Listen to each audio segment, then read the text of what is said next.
Рецептите на Анджи. Пълнени слънчогледи. Здравейте, деца! Аз точно си мия ръцете, защото преди малко обработвах градината. Докато поливах цветята, ми дойде на ум една великолепна идея, която да ви сготвя. Пълнени слънчогледи. Но естествено не са истински. Ще си направя сама цветя от готово бутер-тесто. Рецепта, която намерих в тетрадката на Олга. Ето я. И искам да я направим заедно. Това е много забавна и приятна рецепта, което ми напомни за онзи път, когато децата в студиото си говореха за нещата, които наистина ги радват. Затова посвещавам нашето ястие на тях.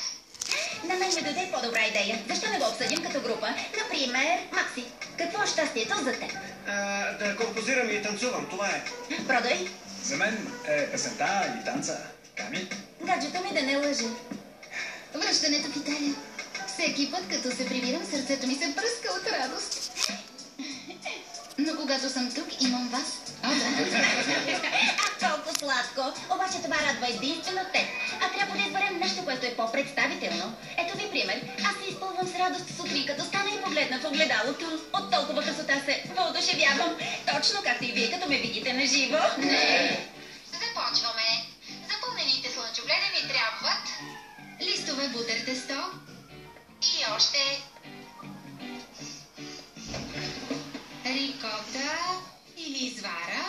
сирене пармезан и Малко моркови и спанак, които съм сварила.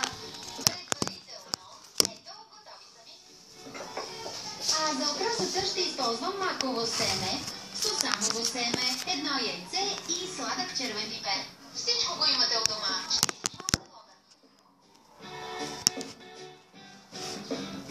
Ето ги продуктите. Всичко е готово. Ето така. И така, да видим как се прави. Пасираме на стегнато пюре, морковите и спанака, В отделни съдове. С малко сирене пармезан и половината извара. И сол.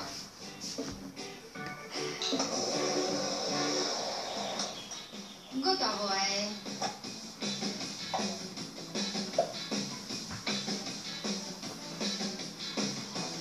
Готова съм да пасирам и сварения вече спанак.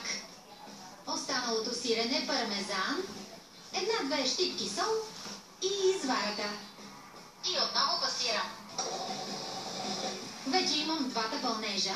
Ще ги оставя на страна, Защото трябва да освободя място за слънчогледите. Тук пише, че трябва да изрежа кръгчета от листовете бутер-тесто. С помощта на ето такъв ринг. Или чаша ще изрежа кръгчета от бутер-тестото. Ще запазя останалото тесто за някоя друга рецепта.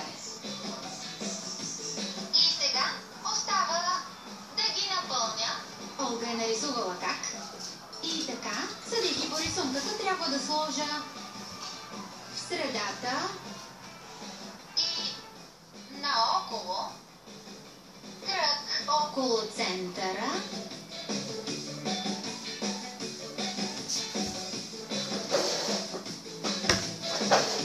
Сега затварям, обаче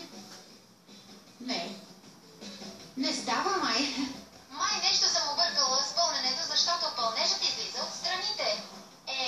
По-добре да питам Олга, защото тя най-добре знае и ще ми каже къде бъркам. Хайде.